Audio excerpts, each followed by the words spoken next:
Hi అండి. ఈరోజు మధ్యాహ్నం మా ఇంట్లో లంచ్ అయితే ఏం చేశానో చూపిస్తానండి. ఇక్కడ వచ్చేసి వేడివేడిగా అన్నం. ఈరోజైతే వేడివేడిగా అన్నం చేసుకొని దాంతోపాటు ఈరోజైతే మా ఇంట్లో టమాటా రసం అయితే చేశాను. చాలా బాగుంటుంది వేడివేడి అన్నం వెంబడి టమాటా రసము.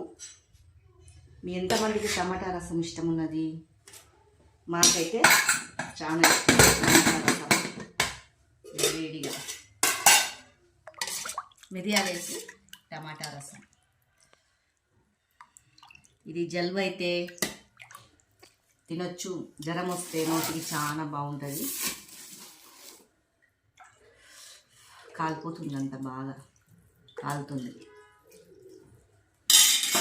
దాంతోపాటు ఎగ్గు ఆమ్లెట్. ఎంతమందికి టమాటా రసం ఇష్టం ఉన్నదో కామెంట్ బాక్స్లో కామెంట్ చేయండి. లైక్ సబ్స్క్రైబ్ అయితే చేసుకోండి.